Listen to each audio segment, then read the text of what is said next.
Zatanna, issue one. Mm-hmm. Jamal Campbell writing and also doing art. In fact, he's known more for art. Actually, it's the Mm-hmm. writing that's the surprising part. And there might be a reason for that.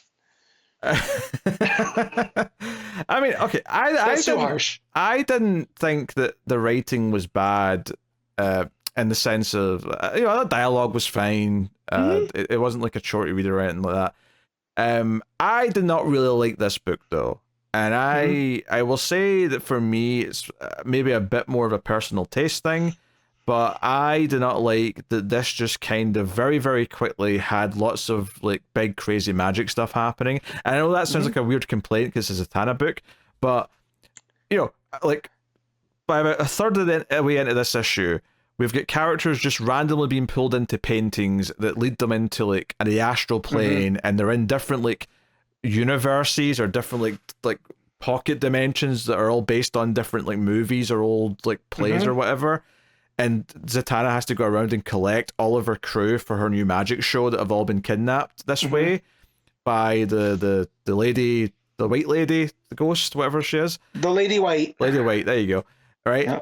And all of this just kind of felt so quick to me that is like, okay, this book just wants to jump in at the deep end and do crazy things because that's Mm-hmm. clearly what Campbell wants to do, which is fair enough. But when it comes Mm-hmm. to magic, I need it to be a bit more grounded. I want to build up to it. I want the magic Yeah. to feel like it's difficult and hard and that it's got stakes. And this Mm-hmm. just felt so flippant, and we can just jump around, do whatever we want at any time, doesn't matter. Yeah. I didn't like it. It wasn't for me. That, Add on to that, that's all the backwards talk, too much of it. Okay. so much of it. And then in order to get context, you have to read it backwards, which then slows you down. You know. I will say I do love Zatanna as an idea. I just every time I've read a solo series of hers, it tends to fall flat because she is kind of that. Well, if she can say anything backwards and that's how she manifests magic, then what are the limits here? And it just felt like here we're supposed to believe this Lady White is like this big bad that's going to give her problems, and I don't feel like there's anything Zatanna can't do. Right? That said, Jamal Campbell has some fun with it because like when Lady White covers her mouth and prevents her from saying things backwards, she uses sign language. Zatanna does. I thought that was pretty cool. You know. Yeah. There's a whole page at the start where it's like a fairy tale book, and it's like, Mm, oh, there was this like princess who had a shadow self, and then the shadow yeah. was given life. And I'm like, given that Zatanna's usually dressed in black and the lady Mm-hmm. in white is in white, Yeah.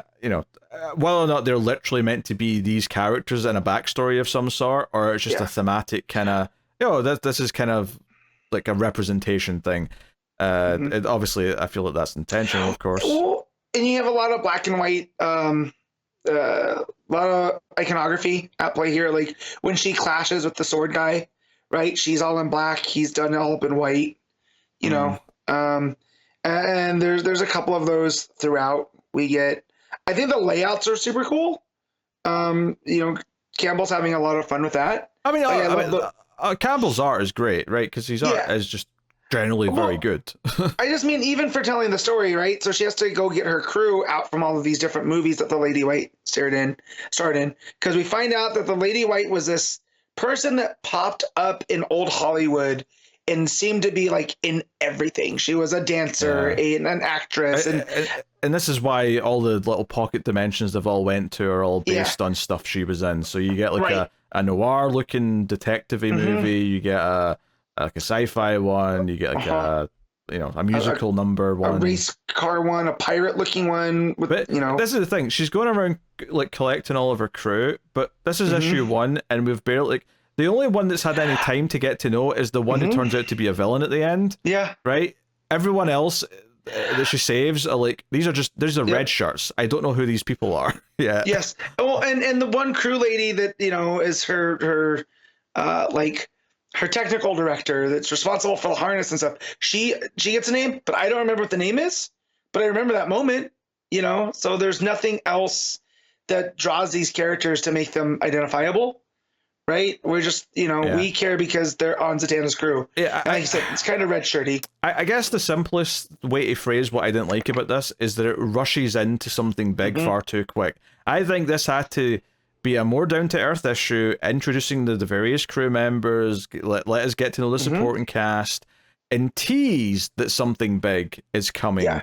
I don't think this being pulled into the paintings nonsense should have happened till at least issue 3. Yeah. Well, and the fact that they set up Lady White because the theater that she's performing in San Francisco, that she's going to make this big magic show that's kind of a Cirque du Soleil meets a modern magic thing. The Lady White had performed there with a bunch of these other big names from the past or whatever. So I thought we'd be seeding to Lady White. I didn't expect to get her first issue. Yeah. You know? So, yeah, the pacing's really off. Yeah, it just feels too much too soon, and the effect of that is I don't care about any of it. It just feels like a bunch of noise. So, like, I knew halfway through this issue I wasn't going to read issue 2, but I finished it so I could talk about it. The big ending is when she's like talking to the white lady, or Lady White, whatever her stupid name is. She's like, "Why did you do all this? Why did you set all this stuff up?" And she's like, "So I could see the look in your face at this moment." And that's when the flaming sword comes through her back, and the guy who was working with her, who was nervous, has done this. And now, admittedly, is he actually evil? Has he just been possessed, taken up, whatever? I don't know. But like, the big cliffhanger is her lying there with a flaming sword. Well, I say flaming, it's like molten hot sword, glowing. Yeah. And even the title of the arc and the to be continued are backwards, which for me was just the final FU. I'm not reading issue 2. You know what? I thought of you when that happened. I go, oh, Pete's gonna be loving this. I just know it. Like, they love doing the backward speak for Zatanna. Yep. They love doing the Bizarro speak for Bizarro. Yes.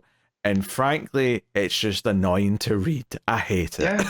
Yeah. And it's a lot here because I feel like once they get pulled into the painting, every single thing that Zatanna says is backwards. Because she's in action, you know. Yeah, because there's that page, which is a good page art-wise, because it's the page where it's like the 5 different worlds they've all been pulled into, and she's in the middle, and it's kind of like, hey, this is where she's going to have to go. And like every single panel has a bubble of her saying something backwards. And there's a certain point where I said, I don't care what she says here, I'm going to the next page. There was a bit when they go into the Noir universe to save that Adam kid, the one that stabs her. Yes. And she's like, she's tired of hearing the narration in the Noir. And I thought, oh wow, that's pretty. That's how I feel right now with the backward stuff. So good on you, Campbell. Yeah, no, I like the narration in the Noir world because they had it in like a sort of typewriter font. And the boxes at the top, and I thought that was a really neat way of making it feel different to everything else. So yeah, there's some nice touches, and the art is generally very good. I just think on the conceptual level, I think this is just not written for me. Yeah, and I see that. So there you go. Have at it. I just What are you rating Zatanna, Matt? I'm gonna give this a 7.5. Very positive. I'm going. I didn't dislike it as much as you. I will say that it's definitely flawed, though. I mean, I like this less than like World's Finest, so I got to go at the highest at 5.5. And I get that some people like this book. Like I saw people praising some people praising it during the week. If you loved it, great. You enjoy your miniseries. I have no ill will towards it. Other than I had to read it, so I complained about it. But like, I have no ill will existing. I'm just happy that I now know I don't have to read the rest of them, and life can move on.